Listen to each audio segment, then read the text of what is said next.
Assalamualaikum warahmatullahi wabarakatuh. Puji syukur kehadirat Allah Subhanahu wa taala kita panjatkan beserta ridho dan inayahnya karena pada hari ini alhamdulillah kita semua diberikan kesempatan untuk berkumpul dan juga untuk menghadiri suatu disertasi tentang mengenai budaya positif yang insya Allah akan dibawakan oleh CGP, yaitu diantaranya ada Ibu Raja Eka Marianti SSI SPD dan juga ada Ibu Samsudar SPD dan saya sendiri nanti ada juga Irani Supriyanti sebagai untuk penyampaian di bagian kemudian. Nah, apa saja yang akan dijelaskan pada hari ini tentang diseminasi budaya positif? Mungkin insya Allah akan dipaparkan yang pertama oleh Ibu Raja Eka Marianti. Kepadanya kami persilakan.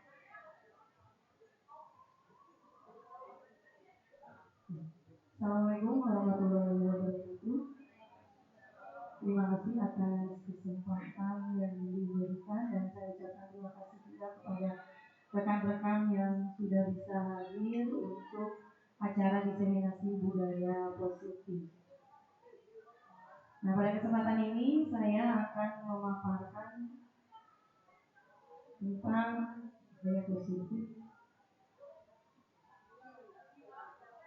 Nah, sebelum kita bahas lebih lanjut tentang budaya positif, kita ulik dulu latar belakang, yaitu bahwa sekolah institusi pembentukan karakter, di mana pendidikan dari Ki Hajar Dewantara itu adalah menuntun kodrat yang ada pada agar mereka sebagai manusia dan anggota masyarakatnya dapat mencapai keselamatan dan kebahagiaan setinggi-tingginya.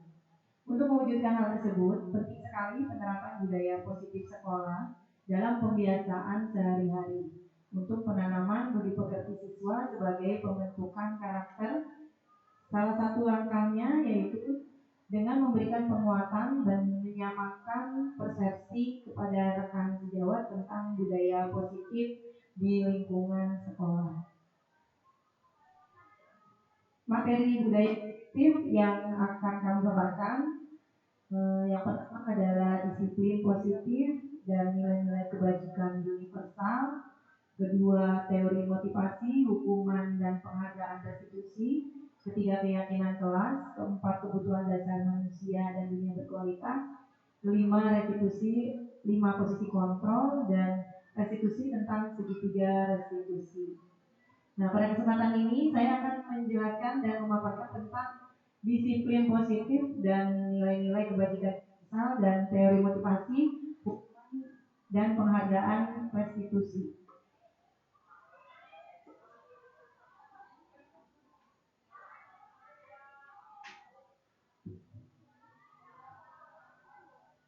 Ya.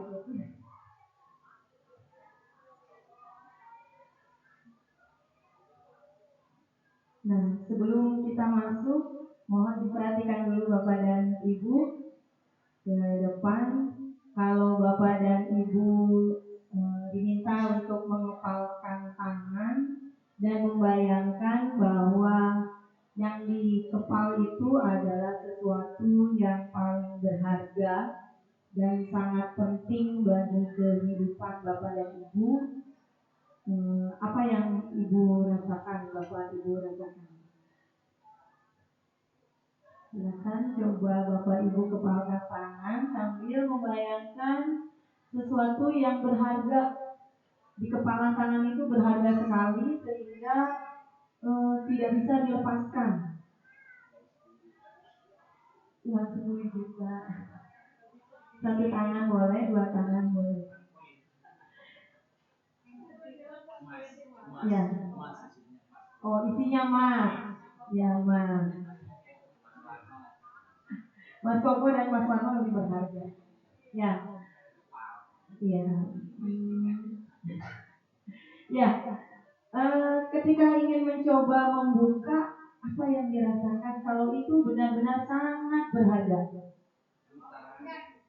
Enggak. Alasannya kenapa? Kebetulan. Takut jatuh, nggak ada pegangan. Iya. Kenapa Bu sulit? Bukan aja Bu, karena ini sangat berharga dan penting. Menurut Ibu yang sangat berharga itu apa?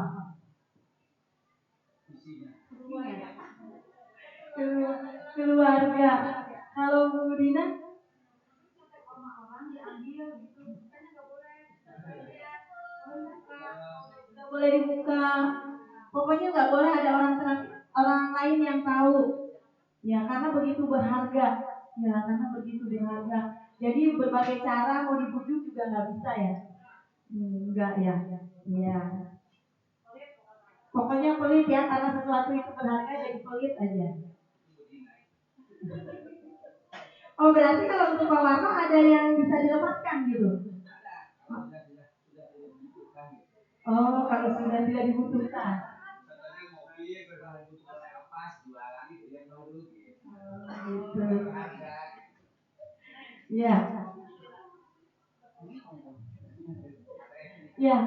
Jadi karena sesuatu berharga, berbagai cara mau dibujuk, dicaci maki, diintimidasi, dimarahin, bahkan ditawarin dengan uang. Tapi masih mikir-mikir ya kalau ditawarin dengan uang. Ya. Itu kita akan kesulitan untuk membukanya. Nah, dari sini kita bisa lihat siapa sih yang mengendalikannya, membuka, menutup kepala tangan itu siapa sih? Kita sendiri, ya betul. Kita sendiri yang mengendalikan bagaimana kita ingin membuka kepala tangan atau melepaskannya. Itu bergantung dari diri kita, sesuai dari kebutuhan dasar kita pada saat itu. Jadi betul tadi kalau kata Pak Warno bilang kalau itu mobilnya harus dilepas, dilepas saja gitu. Karena memang kebutuhan Pak Warno mobilnya pengen yang baru. Nah, gitu ya. Nah, seperti itu. Jadi yang mengontrol itu adalah diri kita sendiri. Nah, atau jangan istri, betul ya. Kalau istri itu kepala yang tidak boleh dilepas. Iya, iya. Jadi jangan dilepas ya. Ya, seorang psikiater atau pendidik, Dr. William Glasser, dalam teori kontrolnya, yang kemudian hari berkembang dinamakan teori pilihan, choice theory, meluruskan beberapa miskonsepsi tentang makna kontrol. Jadi di situ dijelaskan bahwa secara ilusi bahwa guru itu mengontrol murid, tapi padahal tidak, yang menentukan semuanya adalah murid itu sendiri. Ilusinya bahwa semua penguasaan positif efektif dan bermanfaat. Padahal dengan penguasaan belum tentu efektif dan bermanfaat. Kemudian kritik dan membuat orang merasa bersalah dapat menguatkan karakter. Ya, mungkin pengalaman ya, jadi kita kadang membuat anak merasa bersalah, itu ternyata bisa menguatkan karakter, padahal tidak. Kemudian orang dewasa memiliki hak untuk memaksa. Ya, jadi mentang-mentang udah di atas gitu ya, jadi kita berhak untuk memaksa, padahal tidak. Ya, itu teori dari Dr. William Glasser. Nah, bagaimana seseorang bisa merubah paradigma dari stimulus respon kepada pendekatan teori kontrol? Ini menurut Stephen, dia mengatakan bahwa bila kita ingin membuat kemajuan. Terima kasih Bapak atas kehadirannya. Bila kita ingin membuat kemajuan perlahan sedikit, maka yang harus kita lakukan adalah mengubah sikap atau perilaku kita. Namun, bila kita ingin memperbaiki cara-cara utama kita, maka kita perlu merubah kerangka acuan atau mengubah bagaimana melihat dunia, bagaimana berpikir tentang manusia, mengubah paradigma, serta membuat skema pemahaman dan penjelasan aspek tentang realitas. Nah, dalam rangka terwujudnya suatu lingkungan yang positif, maka dibutuhkan strategi, yaitu dengan penerapan disiplin budaya positif dan nilai-nilai kebajikan yang terwujud budaya positif yang kita cita-citakan di sekolah.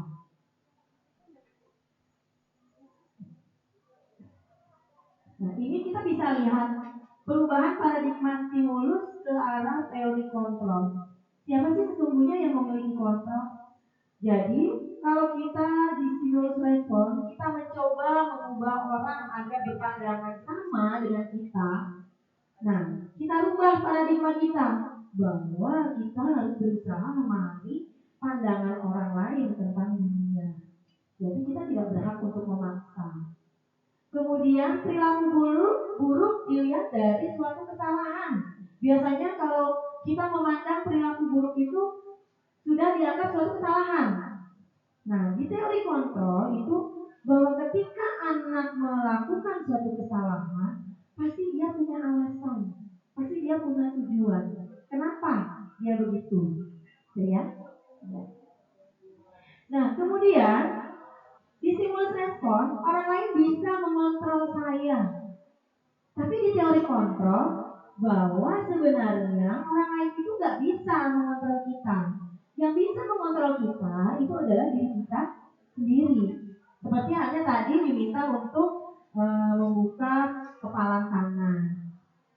Selanjutnya, pemaksaan itu ada pada saat bujukan yang gagal. Nah, kalau di teori kontrol itu menjelaskan bahwa kolaborasi dan konsensus itu akan menciptakan suatu pilihan-pilihan yang baru. Di stimulus respon berpikir bahwa model berpikirnya menang kalah. Tapi ternyata di teori kontrol itu berpikirnya menang dan menang. Ya, jadi tidak ada yang kalah. Ini budaya disiplin positif yang mungkin nanti ini akan dijelaskan oleh kami dari tim CGP. Kalau saya di awal tadi adalah tentang bagaimana mengontrol diri dan perilaku. Nah, di sini bahwa dikatakan kita tidak bisa mengontrol orang lain, maka bentuknya adalah harus belajar mengontrol diri dengan menggali apa potensi dari diri kita. Dengan tujuan nanti bahwa seseorang itu bisa menjadi sesuatu yang kita inginkan berdasarkan nilai-nilai kebajikan. Nanti nilai-nilai kebajikan seperti apa nanti akan dijelaskan. Nah, setiap perilaku yang dilakukan, baik itu yang salah, itu memiliki perilaku tujuan. Karena di teori motivasi akan menjelaskan bahwa ketika seseorang ingin melakukan sesuatu, itu bisa jadi karena untuk menghindari hukuman, mendapatkan imbalan, atau menghargai diri sendiri. Dan muncullah dari sini adalah nilai-nilai kebajikan universal. Nah, untuk yang berikutnya nanti akan dijelaskan posisi kontrol dan kebutuhan dasar manusia. Apa sih makna disiplin? Kita sudah tidak asing dengan istilah disiplin dan disiplin. Disiplin itu berasal dari bahasa Latin yang artinya belajar. Makna asal disiplin itu konotasi sebenarnya dengan disiplin diri dari murid-murid yang dijelaskan oleh Socrates dan Plato. Disiplin diri itu membuat orang yang menggali potensinya menuju sebuah tujuan dan apa yang dia hargai. Dalam budaya kita, disiplin itu telah berubah menjadi sesuatu yang dilakukan seseorang pada orang lain untuk mendapatkan kepatuhan. Kecenderungan umum adalah menghubungkan kata disiplin dengan ketidaknyamanan, bukan dengan apa yang kita hargai atau pencapaian suatu tujuan mulia. Jadi sebenarnya disiplin itu bisa bermakna negatif atau konotasi. Dari sinilah muncul nilai-nilai kebajikan universal. Apa sih nilai-nilai kebajikan universal? Nilai-nilai kebajikan universal itu merupakan salah satu sifat manusia yang merupakan tujuan mulia yang ingin dicapai oleh setiap individu. Nilai-nilai ini bersifat universal dan lintas bahasa, suku bangsa, agama, maupun latar belakang. Tadi, Dr. William Glasser pada teori kontrol sudah menjelaskan bahwa setiap perilaku atau perbuatan itu memiliki nilai tujuan. Dengan mengaitkan tujuan dan nilai-nilai kebajikan yang diyakini seseorang, maka motivasi intrinsik akan terbangun sehingga menggerakkan motivasi dari dalam untuk mencapai tujuan mulia yang diinginkan. Ini dijelaskan oleh Gianni Rosen pada tahun 1998. Nah, pada kurikulum Merdeka, nilai-nilai kebajikan yang ingin dicapai oleh setiap anak Indonesia itu sekarang dikenal dengan profil pelajar Pancasila. Yang pertama, beriman dan bertakwa kepada Tuhan Yang Maha Esa, mandiri, bernalar kritis, berkebinekaan global, gotong royong, dan kreatif, yang sudah kita terapkan selama 2 tahun di kurikulum Merdeka.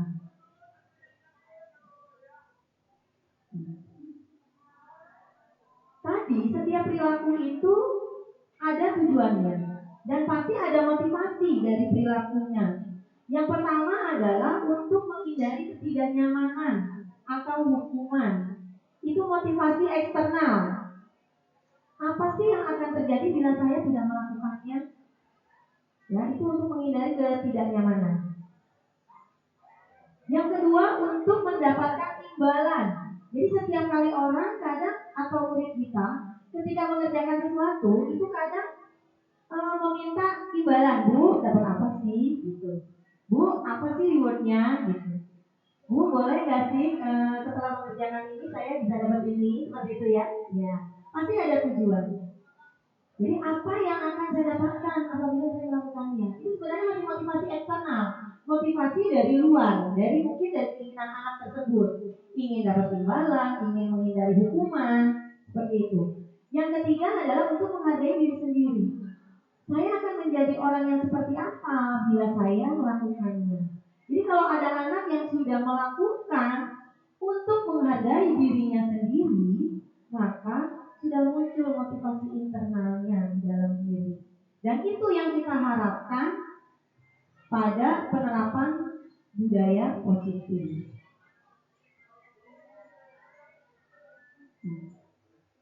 Pernah dengar istilah dihukum oleh penghargaan? Jadi sebenarnya kita itu terlena ketika kita memberikan penghargaan kepada anak. Yang ternyata saat kita berulang kali menjanjikan hadiah kepada anak agar anak berperilaku bertanggung jawab atau kepada seorang murid agar mempelajari sesuatu yang baru atau kepada seorang karyawan agar melakukan pekerjaan yang berkualitas, kita sebenarnya sedang berasumsi bahwa mereka itu tidak sanggup untuk melakukannya. Secara tidak kita sadari, ya, itu dijelaskan oleh Alfie Kohn. Dia mengukakan baik penghargaan maupun hukuman itu adalah cara-cara mengontrol perilaku seseorang yang menghancurkan potensi untuk pembelajaran yang sesungguhnya. Jadi sebenarnya nggak bagus sebenarnya memberikan penghargaan kepada anak, karena kadang anak suka memintanya lebih. Seperti itu. Tindakan memberikan penghargaan itu nilainya sama dengan menghukum seseorang. Nanti kalau ada pertanyaan maka ya, mudah-mudahan saya bisa menjawab dan mudah-mudahan bisa ditambahkan dengan guru penggerak sebelumnya. Mungkin cara pandangnya sedikit berbeda. Ya. Nah, ini dampak. Waalaikumsalam. Terima kasih atas kehadirannya. Oh iya dan maka ibu.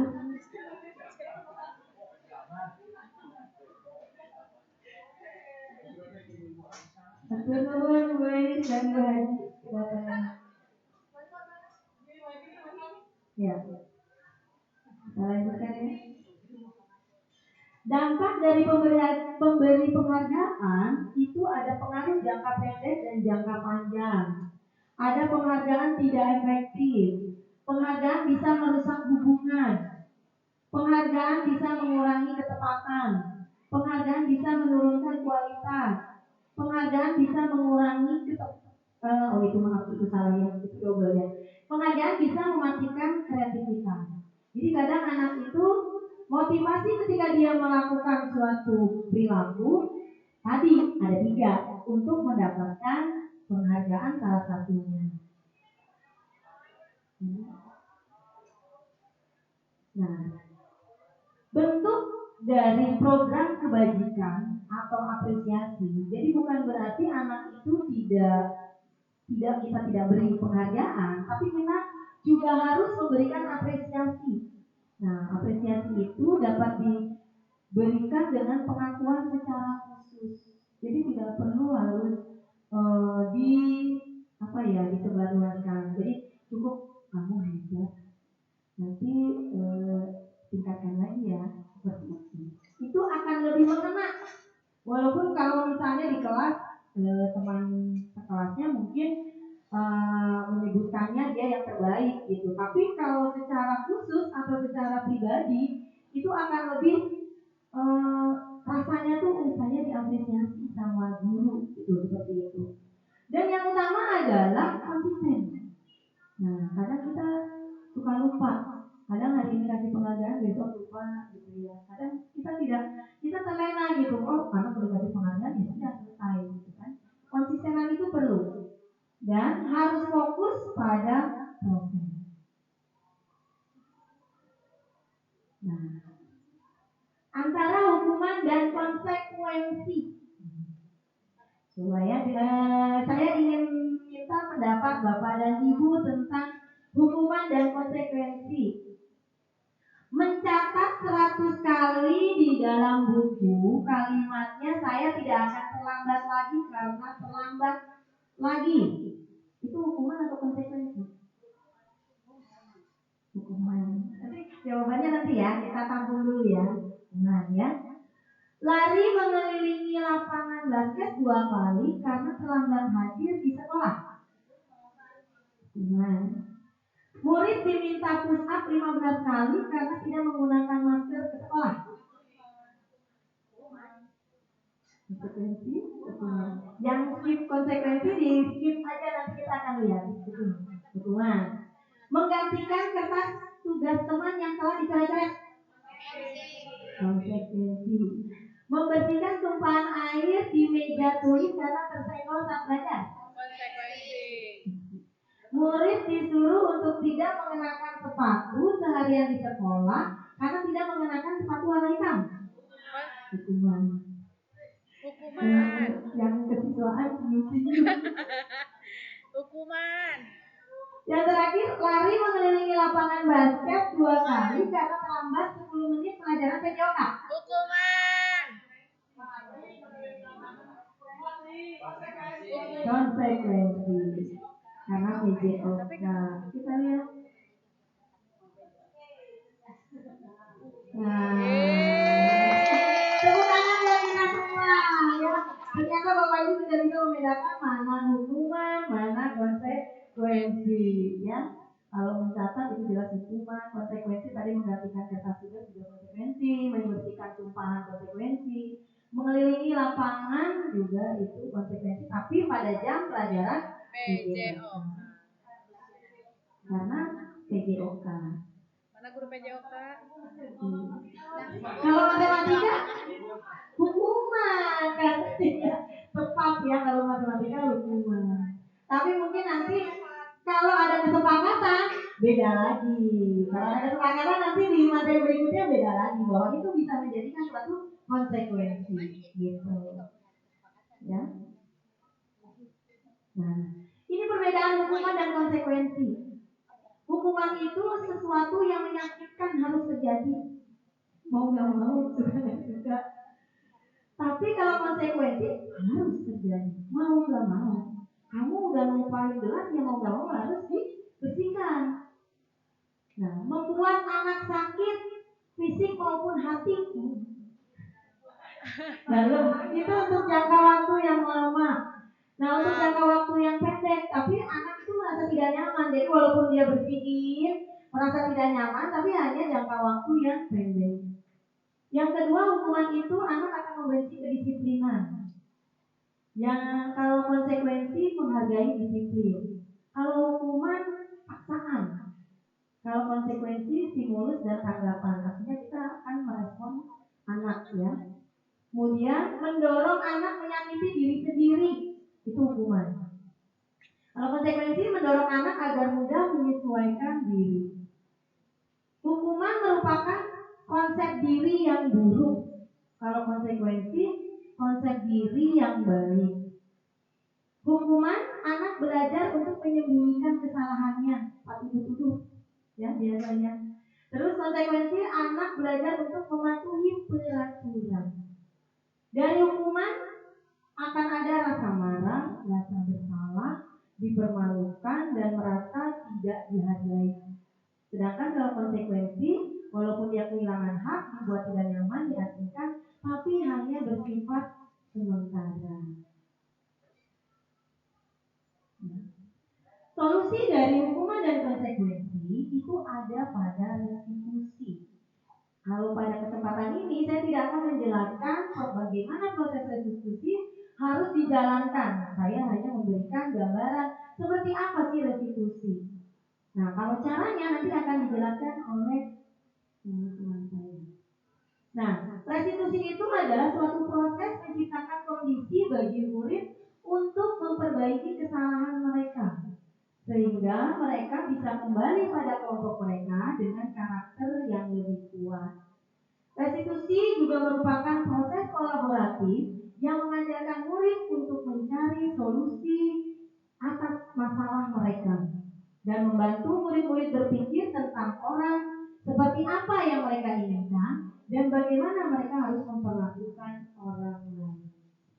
Kalau kita ingin lihat, hukuman itu akan menjadikan identitas gagal. Tapi di konsekuensi dan restitusi itu mampu menjadikan identitas anak menjadi sukses. Karena di situ ada penerapan disiplin. Nah, tadi ini sudah saya jelaskan untuk hukuman dan konsekuensi.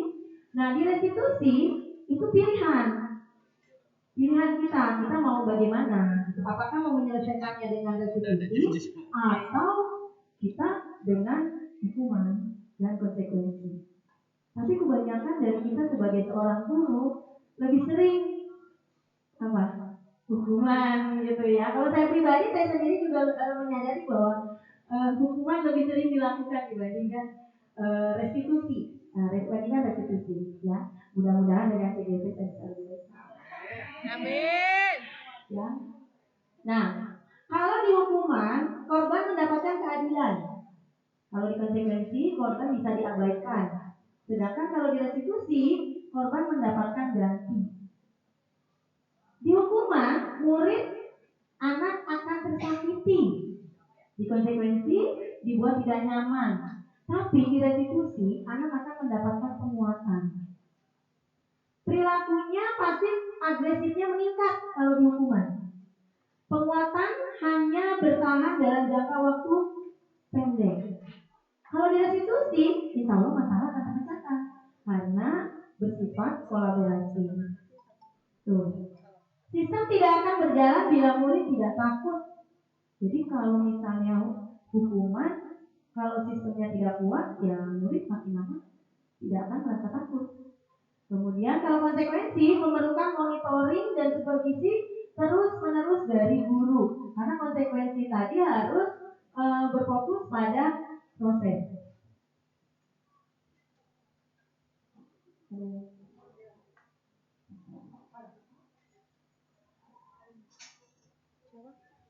Ya. Selanjutnya murid belajar bertanggung jawab untuk perilakunya. Itu restitusi.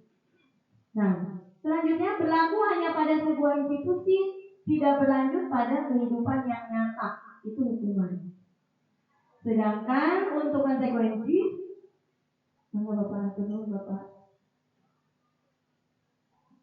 Sedangkan untuk konsekuensi membantu penerapan mengikuti peraturan dalam masyarakat.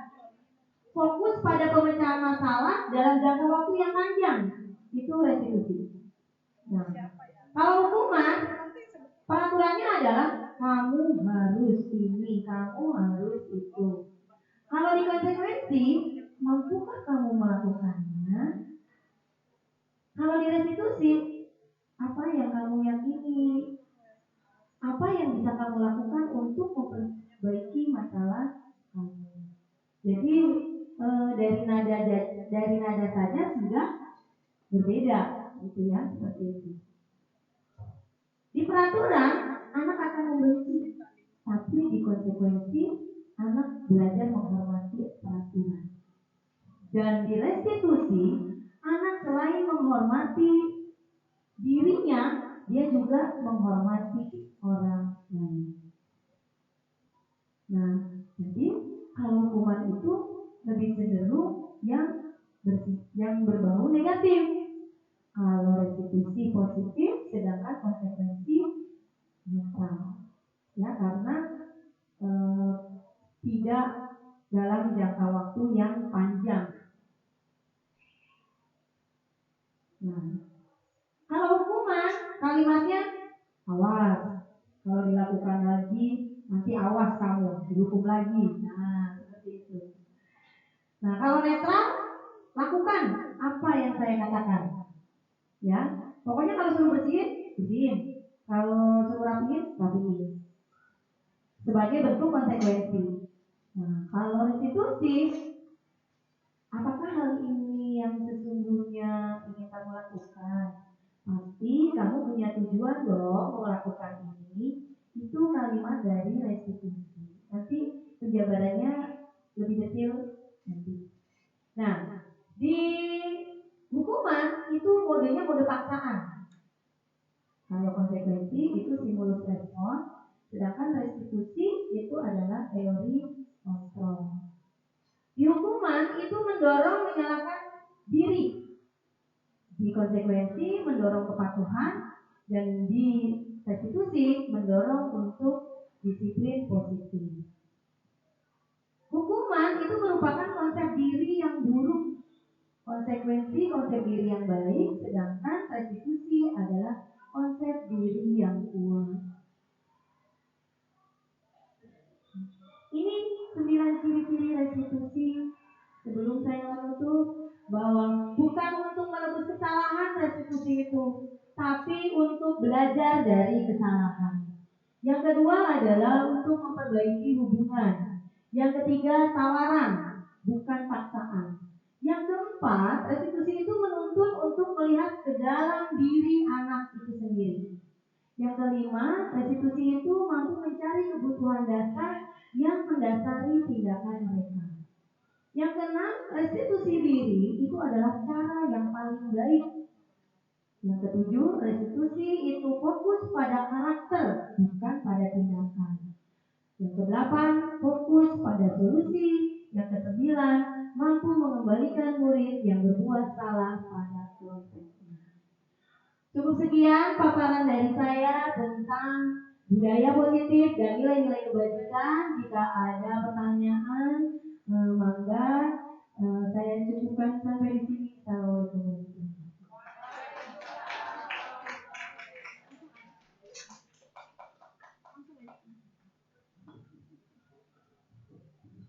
Baik, terima kasih Bu Rati.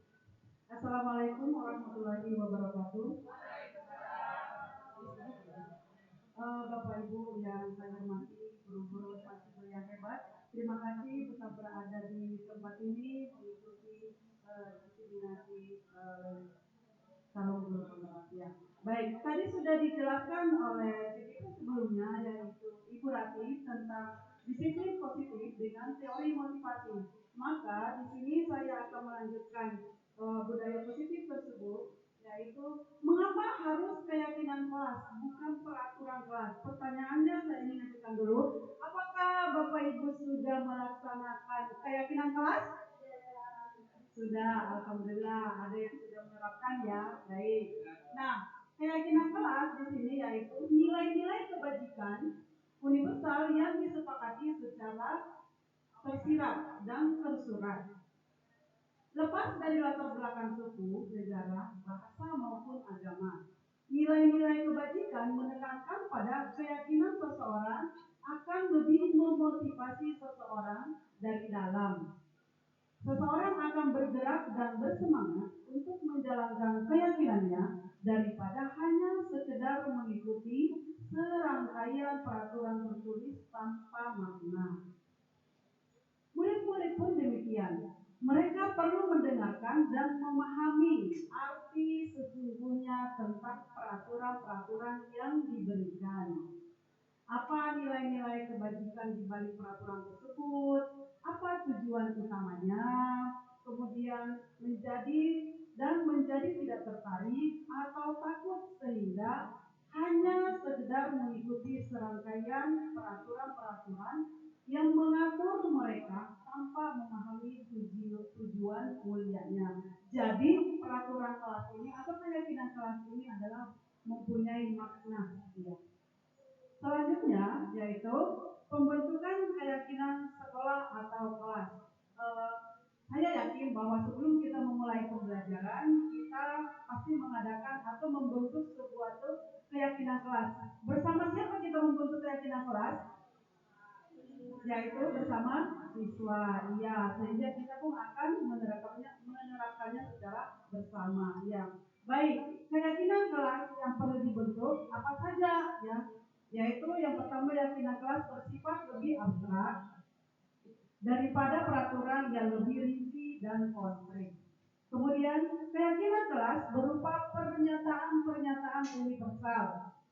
Berikutnya, pernyataan keyakinan kelas senantiasa dibuat dalam bentuk positif. Ya, pernyataan positif ya. Kemudian, keyakinan kelas hendaknya tidak terlalu banyak. Ya, sehingga mudah diingat dan dipahami oleh semua warga di kelas. Berikutnya, keyakinan kelas sebaiknya sesuatu yang dapat diterapkan di lingkungan tersebut.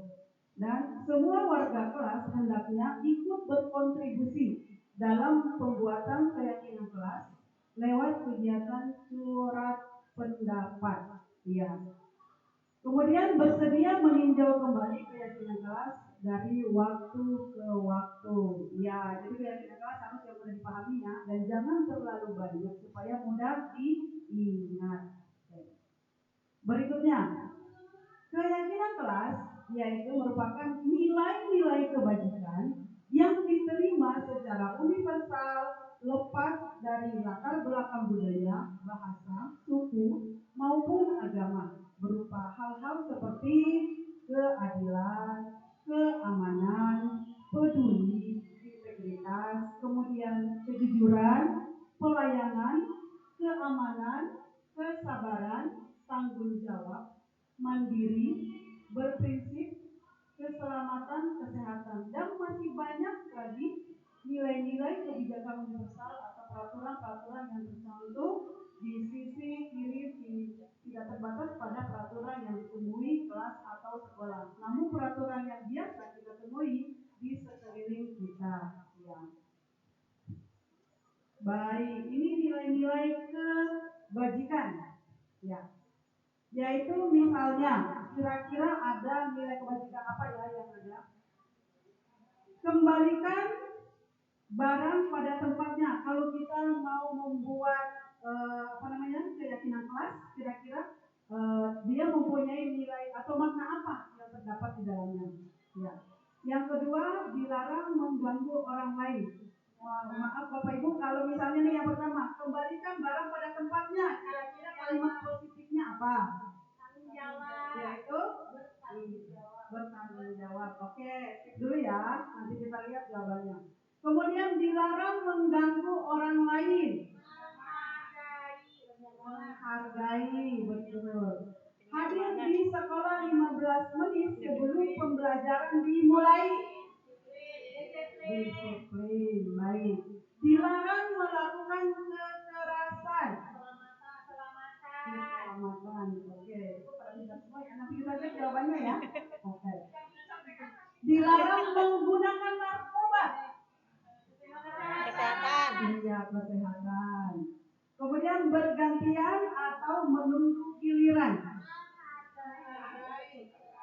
Penghargaan, nanti kita lihat ya. Ya. Kemudian Menghormati orang lain. oh, ada kesabaran. Nanti ada apa lagi? menghormati orang lain. Jadi siapa yang duluan dia yang dapat ya. Oke. Kemudian dilarang merokok. Kesehatan. Menggunakan masker. Berjalan di kelas dan koridor. Keamanan. Keamanan. Baik, coba ya ingat jawabannya tadi ya. Kita lihat sekarang. Nah, ini dia.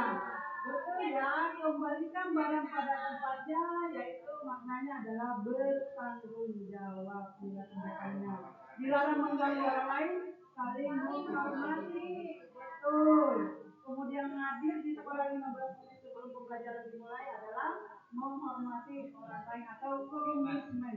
Ya, nah ini kesiswaan apa banget ya. Berikutnya dilarang melakukan kekerasan, yaitu keamanan atau saling menghargai, menghormati. Ya, dilarang menggunakan narkoba. Iya, karena kita semua tahu ya bahwa yang narkoba itu adalah merusak kesehatan. Yang habis paling cuma. Bergantian atau menunggu giliran, yaitu menghormati orang lain, ya, atau berempati, peduli terhadap orang lain, gitu ya. Kemudian dilarang merokok, yaitu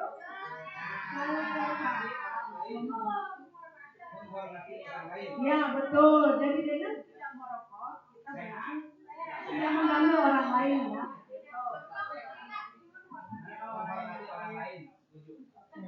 Jadi Bapak kalau tidak merokok, Bapak sudah menghormati. Ya, betul. Gunakan masker, yaitu kesehatan dan keamanan. Masker itu bisa melindungi kita dari polusi, penyakit dan sebagainya. Kemudian berjalan di kelas dan koridor. Iya. Keamanan dan keselamatan. Ya. Baik, ya.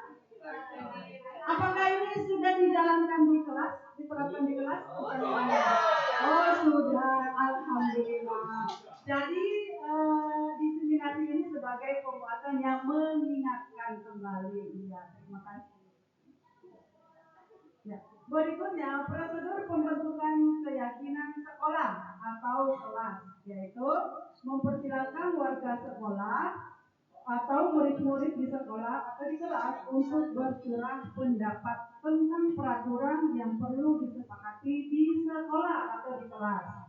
Yang kedua, mencatat semua masukan-masukan para murid atau warga sekolah di papan tulis atau di kertas besar atau kertas ukuran poster, di mana semua anggota kelas atau warga sekolah bisa melihat hasil curah pendapat. Berikutnya, susunlah keyakinan kelas sesuai prosedur atau pembentukan keyakinan sekolah atau kelas. Gantilah kalimat-kalimat dalam bentuk negatif menjadi positif. Contohnya, kalimat negatif jangan berlari di kelas atau koridor. Ya, kalau diganti menjadi kalimat positif, maka menjadi berjalanlah di kelas atau di koridor. Ya. Baik Bapak Ibu, sebentar bolehkah kita saya membagikan kertas ya. Silakan mencurahkan keyakinan kelas apa saja yang akan diterapkan di sekolah atau di sekolah apa di kelas nih? Di kelas, boleh di kelas atau di sekolah ya.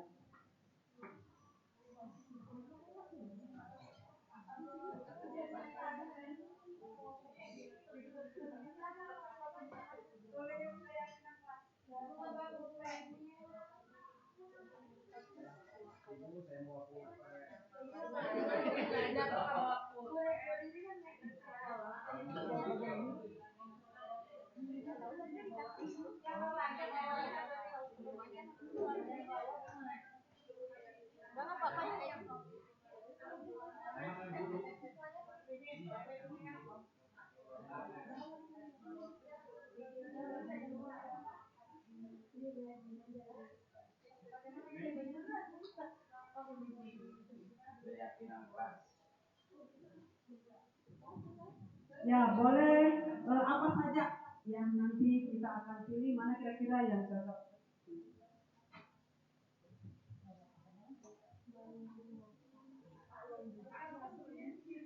Yaitu membuat keyakinan kelas.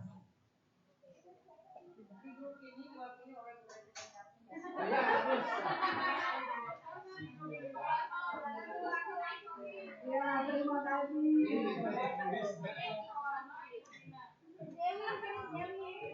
Kemudian sudah merupakan kalimat positif ya, keyakinan kelasnya.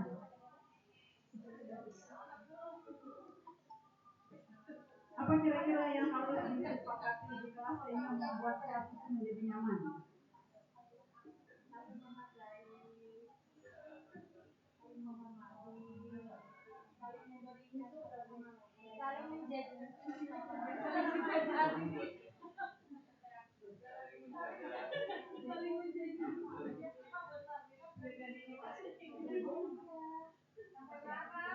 Oh, boleh berapa aja nanti tinggal kita pilih mana yang akan digabungkan ya, mana yang tetap, mungkin beberapa poin bisa digabung menjadi satu.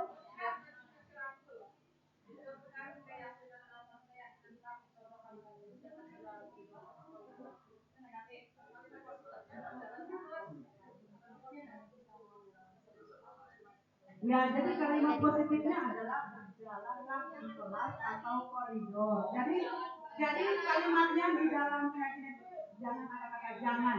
Iya, betul. Iya. Ya, jadi kalimat Buanglah sampah pada tempatnya.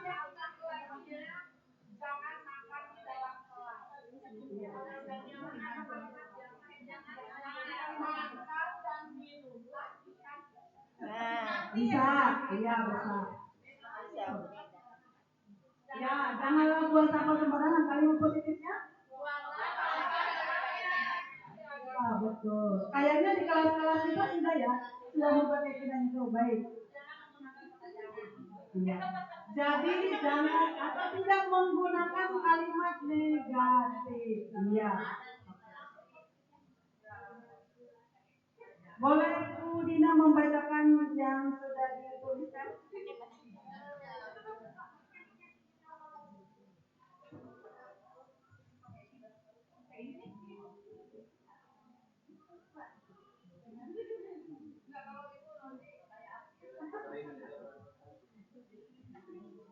Saya tulis 5 keyakinan kelas atau keyakinan kelas.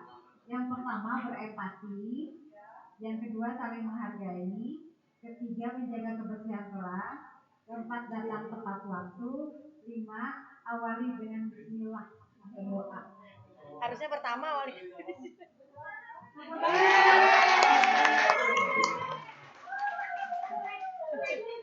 Coba kita urutkan ya, coba kita urutkan. Kira mana yang pertama? Pertama ya, berdoa diawali dengan bismillah. Ya, kemudian yang kedua, datang tepat waktu. Lalu menjaga kebersihan. Setelah menjaga kebersihan, saling menghargai. Saling menghargai dengan berempati mungkin bisa disambung. Ya, oke. Terima kasih. Ya. Saya lanjutkan kembali. Ya. Ternyata keyakinan kelas ini sudah diterapkan. Ya. Berikutnya, prosedur pembentukan keyakinan sekolah atau kelas. 1. Ditinjau kembali daftar surat pendapat yang sudah dicatat.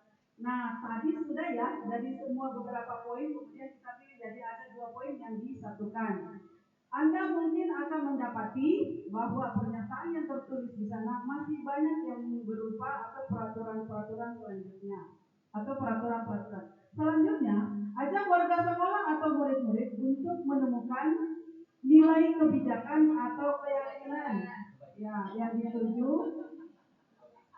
dituju dari peraturan tersebut. Contohnya, berjalan di kelas, kemudian dengarkan guru, lalu datanglah tepat waktu, ya. Kemudian datanglah tepat waktu berada di bawah satu payung atau keyakinan untuk saling menghormati atau nilai kebajikan hormat. Ya, keyakinan inilah yang dimasukkan dalam daftar untuk disepakati. Kegiatan ini juga merupakan pendalaman pemahaman bentuk peraturan keyakinan sekolah atau kelas. Ya. Berikutnya, prosedur pembentukan keyakinan kelas. Ditinjau ulang kembali sekolah atau kelas secara bersama-sama. Seharusnya setelah beberapa peraturan telah disatukan menjadi beberapa keyakinan, maka jumlah butir pernyataan keyakinan akan berkurang. Seperti tadi yang dituliskan oleh Bunya, ya, sehingga butir-butirnya tidak terlalu banyak. Oke. Sebaiknya keyakinan sekolah atau kelas tidak terlalu banyak, bisa berkisar 3 sampai 7 saja poin, sehingga dia mudah dipahami dan mudah diingat serta bisa dijalankan. Kalau terlalu banyak kan nanti jadi lupa poin berapa nih yang dilanggar misalnya, gitu ya. Kemudian setelah keyakinan sekolah atau kelas selesai dibuat, maka semua warga kelas dipersilakan meninjau ulang, ya, dan menyetujuinya dengan menandatangani keyakinan sekolah atau kelas tersebut, termasuk guru dan semua warga murid. Ya, jadi siapa yang membuat kesepakatan itu, itulah yang akan menandatangani, yang menyetujuinya, dan karena dia juga yang akan menjalankannya. Dan keyakinan sekolah atau kelas selanjutnya bisa dilekatkan di dinding kelas di tempat yang mudah dilihat semua warga kelas atau warga sekolah.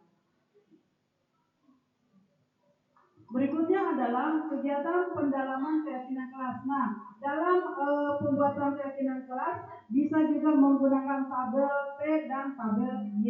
Ya, di sini jadi bisa ada yang terdengar, kemudian ada yang terlihat, dan ada yang berperilaku. Ya, kemudian misalnya aspek yang terdengar itu misalnya mendengarkan penjelasan guru. Ya, kemudian yang terlihat yaitu berempati terhadap sesama, berarti kan dapat dilihat, ya. Kemudian berperilaku, yaitu tersenyum atau ramah. Nah, itu berarti dia berempati. Berikutnya yaitu tentang hormat. Tampak seperti, yaitu datang tepat waktu, berarti kan dia kelihatan, ya. Tampak seperti dia nampak. Kemudian tidak tampak, yaitu sering hadir terlambat. Ya, jadi mana yang visual, ya, ada yang terlihat dan apa yang tidak terlihat, atau tampak dan tidak nampak. Kemudian menyapa teman dan guru setiap hari, kan itu tampak, ya. Oke. Kemudian tak acuh kepada teman dan guru. Kadang-kadang ada aja, ya, murid yang gurunya lewat, dia seolah-olah menoleh ke yang lain, jadi tidak tampak. Oke. Kemudian mengembalikan barang teman yang telah dipinjamkan dan mengucapkan terima kasih. Ya, kan nanti kelihatannya dia, oh ya, terima kasih, ya, tadi saya sudah dipinjamkan, sebagainya, misalnya seperti itu. Kemudian yang tidak tampak yaitu tidak mengembalikan barang yang telah dipinjam dan meletakkan sembarangan. Ya. Kemudian bekerja, tentang bekerja yaitu tampak seperti tekun bekerja dan menyimak penjelasan guru. Ya. Kemudian yang tidak tampaknya adalah tidak mendengarkan guru dan acuh. Mungkin ada aja kali, ya, siswa yang acuh di dalam kelas. Kemudian menyerahkan tugas tepat pada waktunya, dan yang tidak tampaknya adalah tugas tidak diberikan. Ya, kalau nggak ada tugasnya berarti tidak tampak, ya. Baik. Selanjutnya adalah kebutuhan dasar manusia. Jadi setelah tadi memaparkan tentang keyakinan kelas, kira-kira apa saja sih kebutuhan dasar manusia? Ya. Bahwa seluruh tindakan manusia memiliki tujuan tertentu.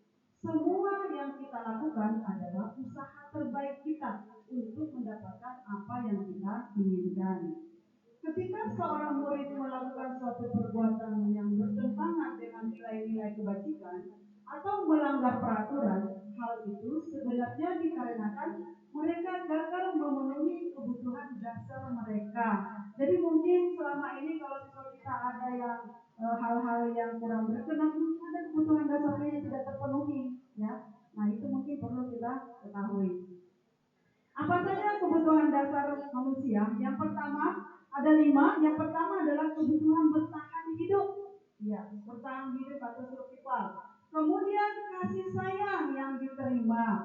Lalu ada kekuasaan dan penguasaan atau punya power. Yang keempat kebebasan, dan yang kelima adalah kesenangan. Mungkin setiap manusia membutuhkan kebutuhan dasar ini ya. Berikutnya, kebutuhan dasar yang pertama yaitu bertahan hidup. Bahwa kebutuhan bertahan hidup adalah kebutuhan yang bersifat fisiologis untuk bertahan hidup, misalnya makan, pakaian, ya, kemudian istirahat, tempat berlindung, keamanan, kesehatan, baik sederhana itu dapat dipenuhi dengan makan, tidur, olahraga, dan memberikan perlindungan. Jadi kebutuhan secara fisik itu yang utama. Yang kedua adalah kasih sayang yang diterima, ya, kasih sayang atau rasa diterima. Yaitu kita merasa senang ya kalau kita diterima di suatu kelompok, ya. Nah ini juga adalah sebuah kebutuhan. Kebutuhan ini termasuk kebutuhan psikologis seperti rasa diterima, kemudian dipedulikan, berbagi, bekerja sama, menjadi bagian dari suatu kelompok, dikasihi atau mengasihi atau saling mengasihi, disayangi atau menyayangi, kebutuhan akan hubungan dan koneksi sosial, serta kebutuhan untuk terhubung dengan orang lain, teman, keluarga, pasangan, rekan kerja, kelompok, dan bahkan dengan binatang peliharaan.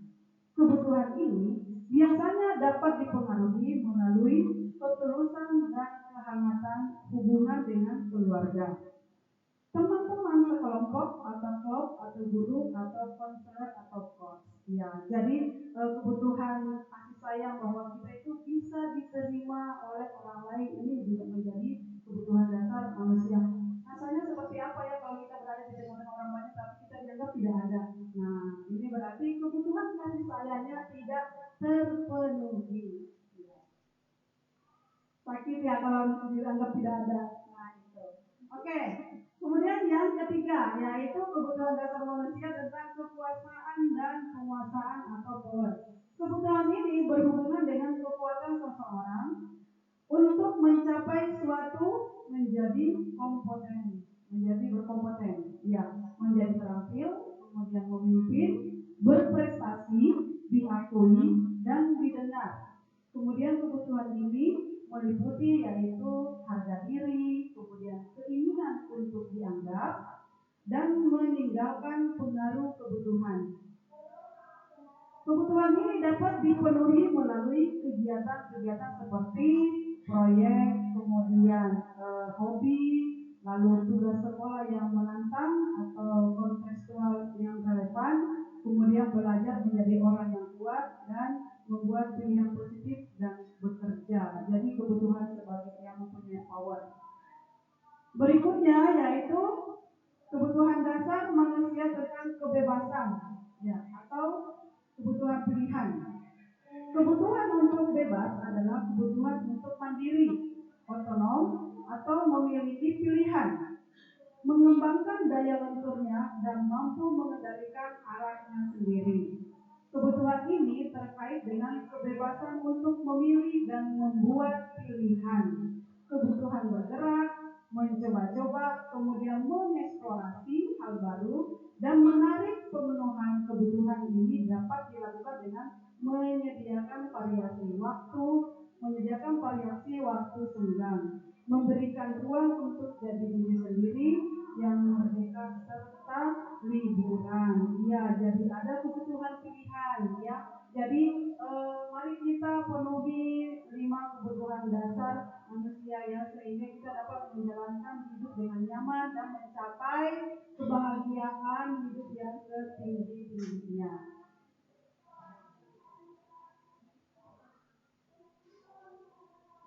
Yang kelima adalah kebutuhan dasar manusia sebagai kesenangan atau fun. Kebutuhan akan kesenangan adalah kebutuhan untuk mencari kesenangan, humor, bermain, bersenang-senang, bergembira, antusiasme, dan tertawa. Ya, menurut Wieser menghubungkan kebutuhan ini dengan belajar. Menurutnya, dengan bermain kita sekaligus mempelajari banyak keterampilan hidup yang penting. Biasanya kebutuhan ini juga dapat dipenuhi dengan menyediakan tantangan atau gurauan dan pembelajaran yang bermakna. Ya, jadi inilah 5 kebutuhan dasar yang perlu kita ketahui bahwa siswa-siswi kita membutuhkan itu. Mungkin kita pun sama yang mempunyai 5 kebutuhan dasar tersebut. Mudah-mudahan dengan memahami 5 kebutuhan dasar ini kita dapat memahami siswa-siswi kita dalam proses pembelajaran bahwa jika ada anak yang mengalami suatu kendala, mungkin ada kebutuhan dasarnya yang tidak terpenuhi. Nah, demikian yang bisa saya sampaikan pada materi ini. Selanjutnya akan disampaikan oleh Ibu Irani Supriyati tentang restitusi dan 5 kontrol. Silakan.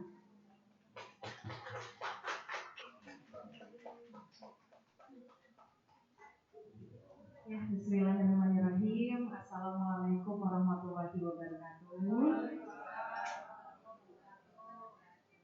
Saya pertama-tama ucapkan terima kasih kepada Ibu, Bapak Guru, dan juga rekan-rekan, juga orang tua saya di sini. Boy, Haji, terima kasih ya, dan betul juga yang yang sudah menyempatkan waktunya, ya, dan juga Bu Eka juga ya, gitu. Terima kasih. Alhamdulillah. Dan Pak Warno tidak bisa saya sebutkan satu-satu, Masya Allah ya. Terima kasih sudah bersedia menyisikan waktunya untuk apa ya, mendengarkan diseminasi mengenai tentang budaya positif ini.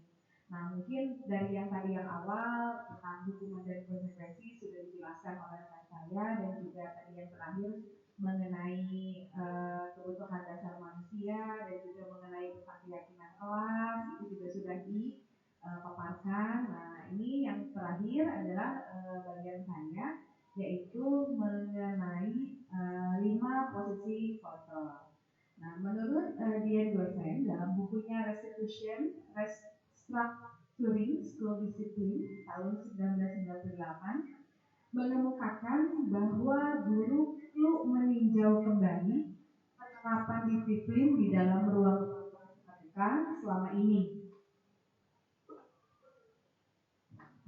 Jadi ternyata harus ditinjau kembali, gitu. Jadi penerapan disiplin yang takutnya dikhawatirkan kita ini selama ini kita bukan salah tapi keliru, gitu, mengenai menerapkan disiplin. Berdasarkan pada teori kontrol Dr. William Glasser dosen, berkesimpulan ada 5 posisi kontrol yang diterapkan seorang guru, orang tua ataupun atasan dalam melakukan kontrol. Kelima posisi kontrol tersebut adalah penghukum, pembuat rasa bersalah, teman, pemantau, dan manajer. Nah, nanti kita akan ulas termasuk kemanakah kita di antara kelima ini, gitu kan, dalam kegiatan sehari-hari kita di kelas maupun dengan rekan sejawat ketika dalam bekerja sama dan lain sebagainya, kita termasuk di posisi mana.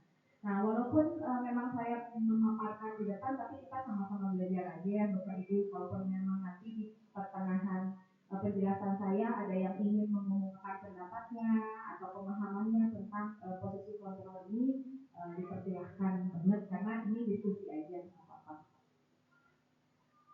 Nah, yang selanjutnya di sini ada tabel yang menunjukkan 5 posisi kontrol, diantaranya 1 motivasi. Motivasi ini ada guru berbuat, guru berkata, hasil, kaitan dengan dunia berkualitas, murid berkata, dan dampaknya pada murid. Sedangkan di pinggirnya itu ada identitas gagal. Artinya kontrol dari luar yang tadi sebenarnya nyambung dari yang tadi pertama tadi sudah dijelaskan. Jadi yang ini menghindari hukuman. Jadi ada penghukum dan pembuat rasa bersalah. Nah, pernahkah kita berbuat demikian kepada anak didik kita ataupun kepada orang lain? Nah, yang keduanya ada identitas berhasil atau sukses. Nah, yang ketiganya identitas berhasil dan sukses sama. Nah, di tabel yang keduanya ada teman dan pemantau, yang terakhir ada manajer. Jadi kalau dilihat dari tabel ini, jadi kalau kita itu bisa menjadi sukses atau berhasil dari posisi kontrol ini ketika menjadi teman, pemantau, dan manajer, bukan menjadi penghukum atau pembuat rasa bersalah. Nah, seperti apa kalimat yang mungkin sebenarnya jangankan ibu bapak, saya pun kadang tidak menyadari bahwa ternyata kalimat ataupun kata yang saya ucapkan adalah termasuk dari penghukum ataupun pembuat rasa bersalah kepada anak-anak. Yang pertama, ketika guru berbuat menghardik, menunjuk-nunjuk, menyakiti, menyindir. Ketika membuat rasa bersalah, yaitu berceramah dan mengatakan seharusnya bla bla bla, ataupun ibu kecewa sama kamu kok nggak mengerjakan tugas, kamu seharusnya itu ngumpulin kemarin bukan hari ini. Nah, kadang kita tidak menyadari bahwa ternyata itu pembuat rasa bersalah kepada anak, gitu ya. Nah, yang selanjutnya, ketika guru berkata di posisi penghukum, kalau kamu tidak melakukannya, awas ya, rasakan. Mungkin kalimat yang lain, kalau kamu nggak melakukannya, kamu dapat minus 5. Kalau kamu nggak melakukannya, kamu nggak akan dapat nilai. Ya dapat dicontoh aku. Terus yang membuat rasa bersalah, kamu sebenarnya, kamu seharusnya, kamu sudah tahu, ibu lelah sekali mengatakannya, ibu stres. Nah, ini membuat rasa bersalah ketika ada hal yang yang tidak pas gitu, ketika di kelas ataupun dalam hal itu. Sebenarnya kadang saya pun mengucapkan tidak sadar gitu, ternyata hal ini tuh kita membuat rasa bersalah kepada anak-anak. Nah, hasil dari penghukum dan pembuat rasa bersalah ini, anak ketika penghukum memberontak, menyalahkan orang lain ataupun berbohong. Yang sering kita rasakan mungkin tiga-tiganya ada. Memberontak ketika disuruh mengumpulkan tugas, anak-anak ya udah gue besok ya, iya bu besok, kalau besok anaknya nggak ada. Terus yang kedua, menyalahkan orang lain dengan cara apa? Bu, kan bukunya dipinjam si A, bukunya dipinjam si B, bu kan bukunya hilang, ataupun menyalahkan yang lain. Terus yang terakhir, berbohong, udah beres kok bu, tapi saya nggak tahu bukunya di mana, ketinggalan, hilang apa dan sebagainya. Nah itu, jadi itu hasil yang nanti akan didapati ketika kita menjadi seorang penghukum. Ketika menjadi pembuat rasa bersalah, apa yang akan dihasilkan? Menyembunyikan, hadir nama, menyangkal, dan berbohong. Kamu belum mengerjakan tugas, udah aku kemarin udah mau pulang, ada di meja ibu, masa sih nggak ada kok. Ya. Itu hal kecil yang tanpa disadari ternyata itulah hasil dari ketika kita menjadi penghukum atau pembuat rasa bersalah. Yang selanjutnya kaitan dengan dunia berkualitas. Di sini murid meletakkan guru di luar dunia berkualitas. Jadi akibatnya mungkin seperti ini. Jadi siswa itu acuh-acuh terhadap guru. Lu sebenarnya mah ada orang aku mah disalahin wae, serba salah wae gitu kan. Terus yang selanjutnya murid meletakkan ya sama. Jadi untuk kaitannya dengan dunia berkualitas yang dua-duanya ini sama. Jadi murid itu tidak meletakkan bahwa kurang menghargai gurunya sendiri karena kita di kondisi yang dua ini. Terus yang ini ketika murid berkata, mungkin nggak akan di depan kita, pasti di belakang kita berbicara, biasa aja nanti juga marah-marah lagi. Nah itu udah minggu sama ada tambahan kan aku juga dikumpulin deh, sebenarnya aku tuh gitu kan. Terus kalau enggak yang kedua, siswanya ketika yang membuat rasa bersalah, dia akan langsung meminta maaf. Maafkan saya, maaf ya bu, saya telah mengumpulkan, maaf ya, dan lain sebagainya. Dampaknya apa sih yang berdampak pada murid ketika kita menjadi seorang penghukum dan pembuat rasa bersalah? Mungkin kayaknya kita nggak usah menjelaskan, dan prakteknya sudah ada di depan mata gitu, di depan mata saya juga ada gitu. Mengulangi kesalahan. Nah ini si anak akan mengulangi kesalahan terus lagi gitu kan. Kadang kita suka bertanya, ini anak kenapa sih kok nggak pernah ngumpulin tugas ya? Ini anak yang sama ini aja kemarin juga kayak gitu. Waktu di kelas kayak begitu. Ya, terus yang kedua, ketika kita menjadi pembuat rasa bersalah kepada anak, akan ada merasa rendah diri anak itu, tidak akan percaya diri. Jadi ketika mengumpulkan tugas kumahanya ini teh jadi agak ragu gitu karena takut salah itu teh rendah diri. Padahal kita sendiri tidak pernah menilai tugas anak kan antara benar ataupun salah. Yang penting kan anak ada usaha mengumpulkan tugas. Tapi ternyata mungkin bisa jadi karena ya itu tadi kita sebagai penghukum dan pembuat rasa bersalah. Jadi ketika ada anak sebenarnya untuk mengumpulkan tugas itu ada rasa takut dan ada rasa rendah diri untuk mengumpulkannya. Nah yang selanjutnya yang berhasil dan sukses itu ada teman dan pemantau. Dimana kita ketika menjadi teman itu membuatkan alasan-alasan untuk muridnya. Lalu pemantau menghitung dan mengukur. Jadi kita menganalisis siswa kemampuan siswa di sini. Lalu yang ketika berkata, ayo lakukan demi ibu. Jadi kayak kita teh ngerayu gitulah sebenarnya ayo atuh udah bagus gitu kerjain tugasnya mungkin kayak begitu begini kalau dalam bahasa Sunda. Terus yang selanjutnya masa kamu tidak mau ingat tidak ibu pernah bantu kamu bla bla bla ini sebagai teman. Lalu sebagai pemantau nah ini apa peraturannya? Kenapa harus dijelaskan peraturan? Karena kembali tadi nyambung ke keyakinan kelas yang sudah dibuat. Lalu yang selanjutnya hasilnya ketika jadi teman anak ketergantungan kepada kita. Lalu yang ketika pemantau menyesuaikan diri bila diawasi. Jadi anak akan melakukan suatu hal yang kita perintahkan ketika diawasi. Ada gurunya mengerjakan, tidak ada gurunya tidak ngobrol dan lain sebagainya itu. Lalu yang selanjutnya kaitan dengan dunia berkualitas, murid meletakkan guru sebagai orang yang sangat penting di sini. Jadi siswa menganggap guru itu penting. Dan yang selanjutnya ketika pemantau, murid meletakkan guru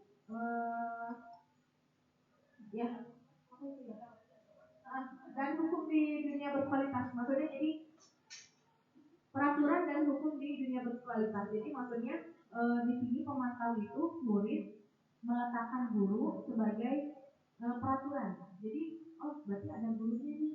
Ya udah kita harus kerjain. Kalau nggak ada ya udah ditinggal aja.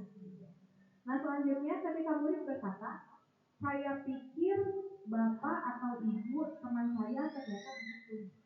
Jadi anak itu mengharapkan jadi ada besar harapan ketika jadi teman gitu. Jadi anak itu menganggap kita teman, bukan menganggap sebagai guru. Lalu yang selanjutnya, berapa banyak bintang yang harus saya peroleh, berapa halaman yang harus saya tulis. Ini tadi reward, hubungannya dengan reward ketika kita ada di posisi pemantau. Bu, kalau saya ngerjain tugas, saya nilainya bisa maksimal nggak? Bu, kalau saya ngerjainnya tepat waktu, saya 100 ya. Nah, itu hasil ketika kita menjadi pemantau. Dampak pada murid ketika kita menjadi memposisikan sebagai teman, lemah, tidak mandiri dan tergantung. Lalu yang selanjutnya ketika menjadi pemantau menitik beratkan pada sanksi atau hadiah untuk dirinya. Jadi dampak pada murid itu. Jadi siswa itu merasa, kalau nggak mengerjakan tugas saya akan dapat hukuman. Kalau saya mengerjakan tugas pasti saya bakal dapat hadiah. Biasanya Pak Warno kalau tepat waktu bisa saya uang 100.000 misalnya gitu ya. Nah dan identitas berhasil atau sukses yang selanjutnya sebenarnya ini adalah seorang manajer, yaitu menghargai diri sendiri. Nah di sini sebagai gurunya berbuat mengajukan pertanyaan-pertanyaan. Jadi ketika misalnya anak berbuat salah atau apa sih, kita harus mengajukan pertanyaan dulu. Apa yang harus dikatakan? Apa yang kita yakini? Apa yang bisa kau kerjakan untuk memperbaiki masalah ini? Ketika ada anak, jadi anak mengeluarkan solusinya sendiri, bukan dari kita ternyata. Dan selama ini kita salah. Saya salah, bukan kita. Saya salah. Jadi ketika anak bermasalah itu selalu kita yang memberikan solusi. Harusnya, stop, kamu mau gimana setelah ini? Ketika misalnya tugasnya tidak dikerjakan, kamu mau seperti apa? Lalu hasilnya ini akan mengeluarkan diri pribadi dari siswanya tersendiri. Lalu kaitannya dengan dunia berkualitas, murid akan memperlakukan dirinya sebagai individu yang positif dalam dunia berkualitas. Karena kita apalagi anak SMA kan kita harus sering diajak untuk berpikir, mengolah rasanya, mengolah pikirannya. Lalu murid berkata, bagaimana caranya saya bisa memperbaiki keadaan? Nah, jadi dia juga akan berpikir, Ibu bagaimana saya biar nilainya gak ketinggalan dengan teman-teman saya? Apa yang harus saya lakukan? Tapi mungkin sudah ada beberapa siswa yang seperti itu. Yang selanjutnya, dampak pada murid mengevaluasi diri, bagaimana cara memperbaiki diri. Jadi siswa, ya kita ajar dulu sebentar ya.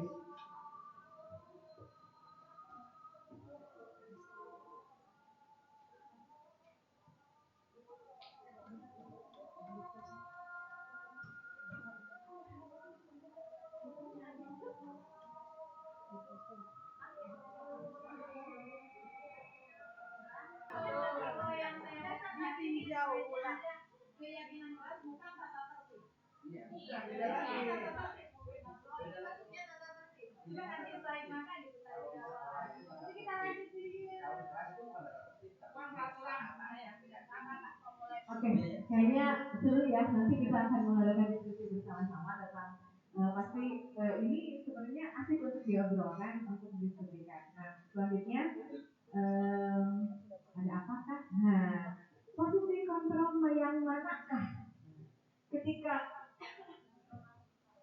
saya kecewa sekali dengan kamu, apa ini kira-kira Bapak Ibu? Merasa bersalah. Oke, jawabannya. Yang kedua, kamu tidak pernah benar melakukannya. Yang ketiga, ayo lakukan demi saya. Sahabat Besti. Yang selanjutnya, apakah kamu mau mendapatkan stiker bintang hari ini? Pemantau. Pemantau. Bagaimana kamu bisa menyelesaikan masalah ini? Yang selanjutnya, kamu selalu paling terakhir. Merasa bersalah. Kamu tidak akan mendapatkan bintang bila kamu tidak menyelesaikan tugas ini ya. Mantap. Reward kan itu reward. Antara menghukum atau Memantau reward. kamu tidak akan mendapatkan bintang. Ya, coba ya. Lalu yang selanjutnya, berapa kali sih saya sudah mengatakan kepadamu? Merasa bersalah. Kasih ya. Ingat bukan apa yang telah saya lakukan untuk kamu? Tenang, coba. Kamu tidak akan pernah berhasil dalam kehidupanmu. Jahat banget ya, kayaknya apa? Judge. Coba kita lihat jawabannya. Apakah saya salah, Anda benar saya salah? Ya, ternyata yang pertama itu adalah pembuat merasa bersalah. Yang kedua itu penghukum, yang ketiga teman, yang keempat pemantau, yang kelima manajer, yang keenam penghukum, yang selanjutnya pemantau, karena kan tadi bintang itu ada reward. Yang selanjutnya pembuat merasa bersalah, yang terakhir pemantau, dan yang terakhir itu pemantau. Jadi memang sebenarnya agak rada saya juga masih norehat gitu ya, istilahnya masih norehat gitu. Ini maksudnya kemana, sikap kita maksudnya kemana gitu. Oke, yang selanjutnya. Nah, saat ini di posisi manakah ketika di rumah? Boleh mungkin salah satu yang apakah ada kelima ini? Di rumah dulu deh. Di rumah dulu. Bu Eka di 3, tenang. Bu Maya di 5-nya ada. Bu Dewi di 5-nya ada. Bu Simar di mana? Pemantau nomor 4. 2, pembuat merasa bersalah di rumah. Pewarna nomor 1. Alarma Nomor 1 nggak kayaknya. mau ngaku. Nomor 1 aja lah katanya. Oke, ini posisi di rumah ya. Jadi ada yang 5-nya ada. Apalagi kalau ibu-ibu kan. Saya juga jujur kayaknya kelimanya ada. Dari nomor 1 sampai nomor 5 kayaknya ada kalau untuk di rumah. Ya, Kayak perempuan. Nah, itu tadi di rumah. Coba sekarang di sekolah. Di tempat kerja atau di sekolah? Sekolah tuh. 1 pernah. 1 pernah, 2 pernah, 3 pernah. Semuanya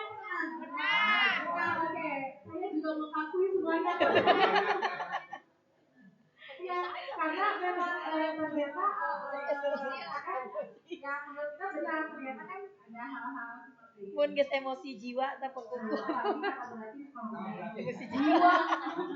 Sekolah sekolah dari nomor 1 sampai nomor 5. Ganti lagi ya, jadi yang kelima ini kita pernah ngerasain, saya juga Pak. Yang selanjutnya, nah ini Solusi. ada yang namanya restitusi. Segitiga restitusi. Menurut dia bahasanya dalam bukunya yang tadi telah merancang sebuah tahapan untuk memudahkan para guru dan orang tua dalam melakukan proses untuk menyiapkan anaknya untuk melakukan restitusi bernama segitiga restitusi. Bapak Ibu ini mas sekedar informasi tambahan. Segitiga restitusi ini ternyata tidak hanya bisa dilakukan oleh guru, tapi kalau misalnya nanti nih anak sendiri yang kurikulum ya anak sendiri buat ada SAPNI ya, SAP kurikulum ataupun SAP kesiswaan mungkin nanti akan mengadakan ini nanti kepada orang tua siswa. Ini bisa dilakukan mereka di rumah karena kan pendidikan tidak hanya di sekolah tapi juga di rumah oleh orang tuanya sendiri. Ini boleh diinformasikan ke orang tua siswa. Selanjutnya, nah ada ini. Yang pertama ada validasi tindakan yang salah. Nah, anak melihat kesalahannya dihubungkan dengan norma sosial dan nilai-nilai yang mendasari manusia berinteraksi dengan orang lain. Jadi ini dihubungkan. Lalu yang kedua menanyakan keyakinan kelas. Nah, kan tadi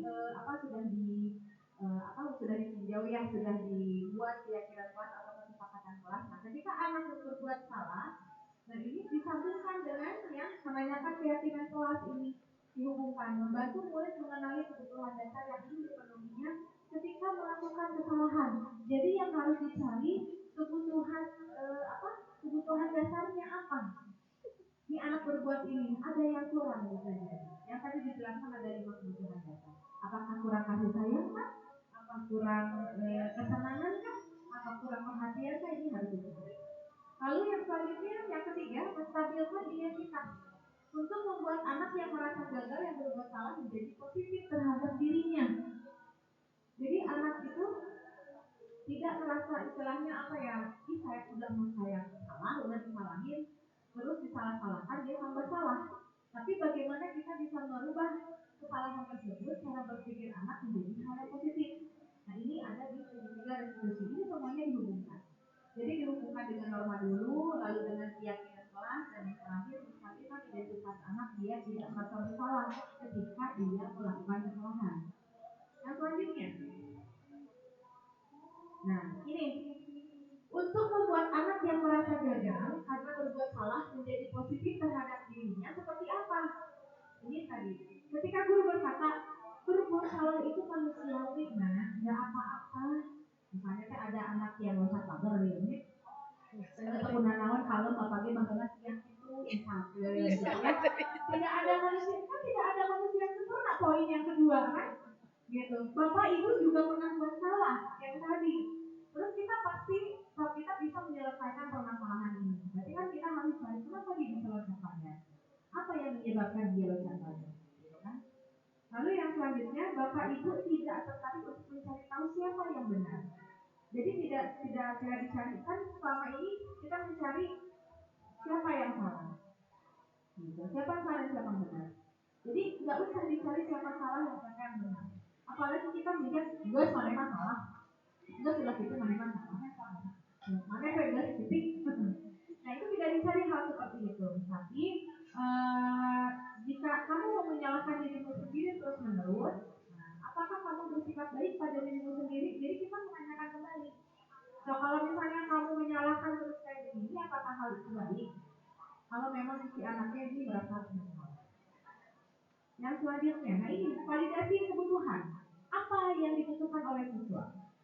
Di sini fungsinya atau tujuannya membantu murid mengenali basic atau need kebutuhan dasar yang ingin dipenuhinya ketika melakukan kesalahan tersebut. Pada dasarnya, setiap tindakan manusia tujuannya adalah memenuhi kebutuhan dasar. Apakah itu penguasaan, kebebasan, kasih sayang, dan rasa diterima, kesenangan, atau itu. Yang manakah yang ini? Maksudnya yang ketika anak berbuat salah itu apa yang mau mereka pertahankan? Apa yang ingin mereka penuhi di rumah dan hari ini? Ketika guru berkata, kamu bisa saja kan melakukan hal yang lebih buruk, tapi kamu tidak melakukannya kan?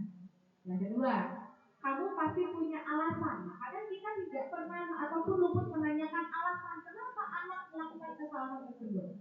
Itu tidak pernah kita tanyakan. Luput itu. Jadi kalau kesalahan itu salah akhirnya kok itu kamu salah. Alasan akhirnya kok bukan kamu salah. Nah, ini jarang. Terus apa yang penting bagi kamu? Ini harus ditanyakan juga. Yang selanjutnya, kamu boleh tetap berusaha menjaga sikap itu, tapi tambahkan sikap yang lain yang baru. Atau kalau misalnya si anaknya keras kepala, coba tambahin dengan sikap yang kan ibu aku suka ada kan kalau anak dia kan ibu saya mau begini dari sananya. Kan aku kan memang begini. Coba boleh kamu istilahnya seperti itu, tapi tolong ditambahkan dengan hal yang lain yang lebih positif. Yang selanjutnya, maukah kamu belajar cara lain untuk mendapatkan yang kamu butuhkan tanpa harus ini contoh memukul? Atau misalnya kamu mau nggak belajar cara lain untuk mendapatkan sesuatu tanpa harus bertengkar misalnya, ataupun tanpa harus bertengkar dengan teman, tanpa harus berdebat dengan guru misalnya. Yang selanjutnya, apa kamu bisa melakukan dengan lebih baik besok lagi? Nah besok gimana? Bisa lebih baik nggak? Tapi kan kadang yang model saya sendiri kadang pasti izinkan saya mau juga pasti berada pada orang harus melakukan juga. Jadi harus dikasih kesempatan kita sebagai guru di sini harus mempunyai pikiran yang positif terhadap anak didik kita gitu. Ya harus kita khususkan benar Bu. Yang selanjutnya, nah menanyakan keyakinan. Ketika anak melihat kesalahannya dihubungkan dengan norma sosial dan nilai-nilai yang mendasari manusia berinteraksi dengan orang lain, guru berkata, apa nilai yang kita percaya di kelas atau di sekolah kita? Kalau misalnya kita sebagai wali kelas mungkin di kelas. Apa nilai di kelas? Terus nilai-nilai universal apa yang telah kita sepakati? Apa yang sudah disepakati? Terus kelas yang ideal itu seperti apa sih? Tanyakan kembali. Terus kamu ingin jadi anak seperti apa? Terus yang selanjutnya, apa yang kamu rasakan ketika kamu melakukan itu? Kamu menjadi orang yang seperti apa? Nah ini tidak pernah kita tanyakan kan mungkin kalau misalnya anak berbuat salah, merasa hebat, merasa apa? Merasa kita merasa berkuasa, si anaknya bukan hal tersebut karena merasa dipandang sama teman-temannya, gitu jadi kayak gitu. Yang selanjutnya, alhamdulillah sudah selesai dan tadi rangkaian dari awal budaya positif dan juga tadi ada kebutuhan dasar dan yang terakhir institusi mungkin ada akan diskusi ataupun pendapat tentang yang tadi